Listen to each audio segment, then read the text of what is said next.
Ice കട്ടയെ അനുഗ്രഹിക്കുന്ന പാപ്പയുടെ video വൈറലാകുന്നു. Francis പാപ്പയുടെ ചാക്രിക ലേഖനമായ ലൗദാത്തോ സിയുടെ 10ാം വാർഷികാഘോഷവേളയിലാണ് ഐസ് കട്ടയെ ലിയോ 14 പാപ്പ ആശീർവദിച്ചത്. പാരിസ്ഥിതിക പൈതൃകത്തോടുള്ള പ്രതിബദ്ധത വ്യക്തമാക്കുന്നതായിരുന്നു ഇത്.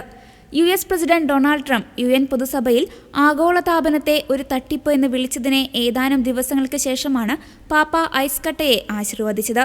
നേതാക്കൾ വൈകാതെ തന്നെ ഈ വിഷയത്തിൽ ധൈര്യത്തോടെ പ്രവർത്തിക്കുമെന്നാണ് പ്രതീക്ഷിക്കുന്നതെന്നും പാപ്പ ആശീർവാദത്തിന് ശേഷം പറഞ്ഞു. തുടർന്ന് സദസ്സിലിരിക്കുന്നവരെ അഭിസംബോധന ചെയ്തുകൊണ്ട് നിങ്ങൾ ഞങ്ങളോടൊപ്പം ചേരുമോ എന്നും പാപ്പ ചോദിച്ചു. വിവിധ പരിസ്ഥിതി സംഘടനകളിൽ നിന്നായി ഏകദേശം 1000ഓളം പ്രതിനിധികൾ പങ്കെടുത്ത പരിപാടിയിൽ നടനും മുൻ കാലിഫോർണിയ ഗവർണറുമായ ആർണോൾഡ് ഷ്വാസ്നെഗർ പങ്കെടുത്തിരുന്നു. ആഗോളതാപനത്തെക്കുറിച്ച് പരിഹാസത്തോടെ സംസാരിക്കുന്നവരെ ലിയോ പാപ്പ തന്റെ പ്രസ്താവനയിൽ ശക്തമായി വിമർശിച്ചു. കാലാവസ്ഥാ വ്യതിയാനം മൂലമുണ്ടായ നാശനഷ്ടങ്ങൾ പരിഹരിക്കുന്നതിന് ശക്തമായ നടപടികൾ സ്വീകരിക്കാൻ സർക്കാരുകളെ സമ്മർദ്ദത്തിലാക്കാൻ അദ്ദേഹം സമ്മേളനത്തിൽ പങ്കെടുത്തവരോട് അഭ്യർത്ഥിച്ചു.